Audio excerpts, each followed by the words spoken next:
Hamas کے جنگجوؤں نے اسرائیلی افواج کی ناک میں دم کر دیا۔ اربوں ڈالر کے جنگی ہتھیار اور جدید آرٹیفیشل انٹیلیجنس کا استعمال کرنے کے باوجود اسرائیل اپنے یرغمال شہریوں کا کھوج لگانے میں بری طرح ناکام ثابت ہو گیا۔ غیر ملکی میڈیا رپورٹس کے مطابق دنیا کی جدید عسکری قوت ہونے کا دعویٰ کرنے والے اسرائیل کا اربوں ڈالرز کے ہتھیار اور آرٹیفیشل انٹیلیجنس کے استعمال کے باوجود اپنے یرغمال شہریوں کو بازیاب کرانے میں ناکامی پر اس کی جنگی مہارت کا پول کھل گیا۔ اسرائیل کے ایک میگزین نے اپنی رپورٹ میں انکشاف کرتے ہوئے کہا کہ صہیونی فوج نے مقبوضہ فلسطینی علاقے غزہ میں حماس کے جنگجوؤں کو نشانہ بنانے کے لیے جدید آرٹیفیشل انٹیلیجنس کا استعمال کیا۔ حملوں کے لیے استعمال ہونے والے آرٹیفیشل انٹیلیجنس سسٹم کو لیونڈر کا نام دیا گیا۔ جدید سسٹم کو اسرائیلی فوج کے 8200 یونٹ نے تیار کیا۔ رپورٹ کے مطابق غزہ میں لیونڈر سسٹم کے ذریعے فلسطین کی مزاحمت تنظیم حماس کے 37,000 اہداف کو نشانہ بنایا گیا۔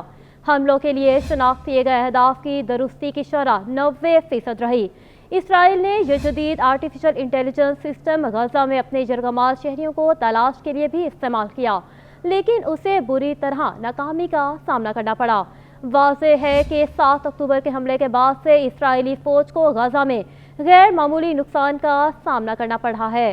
حماس کے ساتھ جھڑپوں کے دوران زخمی ہونے والے 6,800 کے قریب اسرائیلی فوجی زیر علاج ہیں، جبکہ 600 سے زائد ہلاک بھی ہو چکے ہیں۔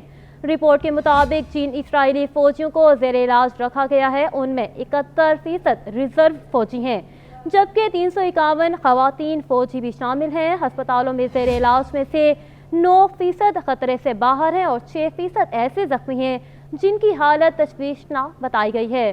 رپورٹ میں بتایا گیا کہ اسرائیلی فوج غزہ کی پٹی میں لڑائیوں کے نتیجے میں ہلاک اور زخمی ہونے والوں کی صحیح تعداد شائع نہیں کرتی، تاہم مارچ کے اوائل میں اسرائیل کے میڈیا نے دعویٰ کیا تھا کہ حماس کے ساتھ لڑائی میں غاصب فوج کی ہلاکتوں کی بڑی تعداد ایک بریگیڈ کے برابر ہے۔ اس سے پہلے سابق اسرائیلی جنرل بھی اعتراف کر چکے ہیں کہ اسرائیل حماس کے خلاف جاری جنگ ہار چکا ہے۔ اسرائیلی فوج کے سابق جنرل نے کہا کہ اسرائیل کے پاس حماس کی سرنگوں کا کوئی حل نہیں ہے۔ اسرائیلی فوج حماس کے جانی نقصان کے بارے میں جھوٹ بول رہی ہے۔ اسرائیلی اخبار میں لکھے گئے ایک مضمون میں اسرائیلی فوج کے ریٹائرڈ جنرل یتزاک برک نے اسرائیلی فوج کی صلاحیتوں کا پردہ فاش کیا تھا۔ جنرل ریٹائرڈ یتزاک برک کے مطابق غزہ میں لڑنے والے اسرائیلی فوجی اہلکاروں اور افسران سے انہیں جو معلومات ملی اس کی بنیاد پر وہ اس نتیجے پر پہنچے کہ IDF کے ترجمان اور عسکری تجزیہ کار غزہ میں دو بدود لڑائی کے دوران حماس کے ہزاروں جنگجوؤں کی ہلاکت کی جھوٹی خبریں دے رہے ہیں۔ اس کے برعکس حماس کے مارے جانے والے افراد کی تعداد بہت کم ہے۔ یتزاک برک کا کہنا تھا کہ غزہ میں ہلاک ہونے والے زیادہ تر اسرائیلی فوجی حماس کے بموں اور ٹینک شکن میزائلوں کا شکار ہوئے۔ اسرائیلی فوج کے پاس اس وقت حماس کے ارکان کو ختم کرنے کا کوئی مؤثر اور تیز طریقہ نہیں ہے۔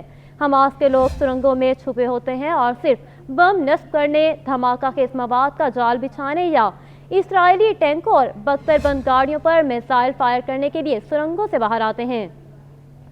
سابق اسرائیلی فوجی افسر کا کہنا تھا کہ اسرائیلی فوج کے ترجمان اور اعلیٰ دفاعی حکام جنگ کی دھول چٹ جانے اور حقیقی تصویر واضح ہونے سے قبل جنگ کو ایک عظیم فتح کے طور پر پیش کرنا چاہتے ہیں۔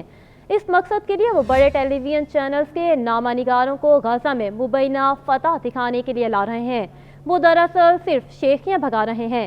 غزہ میں موجود مزاحمت کاروں کی سرنگوں کے حوالے سے سابق اسرائیلی جنرل کا کہنا تھا کہ ان کی تباہی میں کئی سال لگیں گے اور اس میں اسرائیل کو بھاری نقصان اٹھانا پڑے گا۔